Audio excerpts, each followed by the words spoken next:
యుద్ధం జరిగితే మన ఆంధ్ర ఉన్న వాళ్ళకి ఏం కదన్న ధీమాతో మనం చాలా ధైర్యంగా ఉన్నాం. సరేనా, మనకేం తెలియట్లేదు. యుద్ధం జరిగితే మనకి ఏం కాదులే, మన దాకా రాదనుకుంటున్నాం. కానీ నిజం చెప్తున్నా, మీరు చూడండి, మా ఇండియన్స్ భయపడలేదు. కానీ పాకిస్తాన్ మట్టుకి మామూలు కాదు, పోసుకుంటున్నారు నిజంగానే.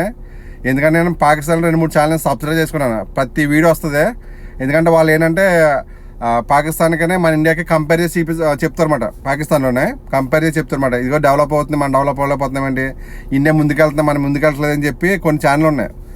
ఇండియాకి సపోర్ట్ కదా వాళ్ళ ఉద్దేశం ఏంటంటే ఇండియా ఎంత ముందుకెళ్తుందో మనం ఇలాంటి చిన్న గొడవ చెత్త గొడవలని పక్కన పెట్టి ఇండియాలాగా ముందుకెళ్ళాలి కదా, అక్కడ చూడండి ఎడ్యుకేషన్ కంటే బాగుంది, అలా మనం కూడా చదువుకోవాలి అని చెప్పి అలా ఒక ఎవరినైనా తీసుకురావాలని చెప్పి వాళ్ళ ప్రయత్నం.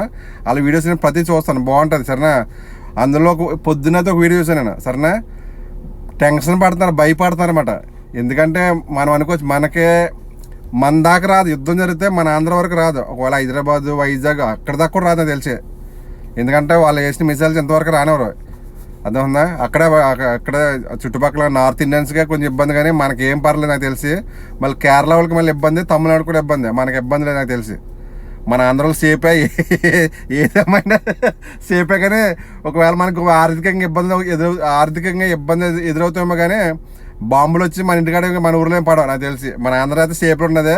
నార్త్ ఇండియన్కి కొంచెం ప్రమాదం, కానీ నార్త్ ఇండియన్స్ భయపడతారు. ఎందుకంటే వాళ్ళు చాలా ధైర్యంగా ఉంటారు, ధైర్యవంతులు, చాలా కసిగా ఉన్నారన్నమాట. చాలా కసుకున్నారు. నేను చెప్తున్నా, కట్టర్ హిందూ లేదంటే దేశాన్ని ప్రేమించేది, దేశం కోసం ప్రాణాలు ఇచ్చేది నాకు తెలిసి యూపీలో ఉన్న హిందూస్, జార్ఖండ్, బీహార్, ఢిల్లీ.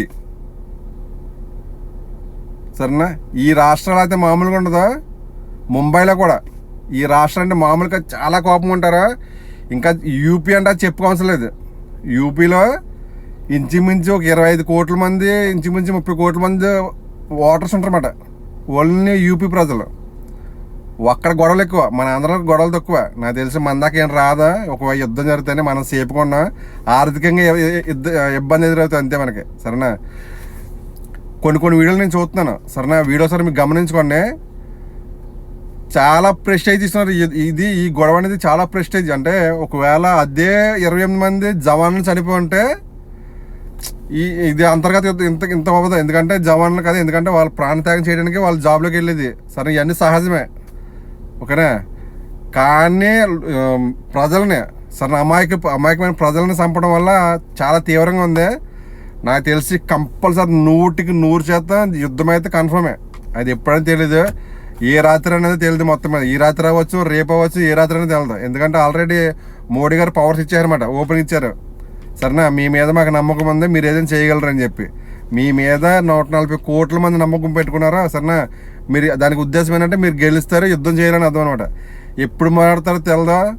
చిన్న ఇదేంటి సిసింద్రి అంటారు, అలాంటి వదులుతారు ముందు, తర్వాత ఉంటుంది అన్నమాట యుద్ధం అనేది ఏంటనేది. నిజంగా చుక్కలు చెప్తారు. నిజంగా పాకిస్తాన్ అయితే ప్రతి ఒక్కరికి పోసుకుంటున్నారు. నిజంగా ఏడకోళం కాదు, నిజంగా పోసుకుంటున్నారు.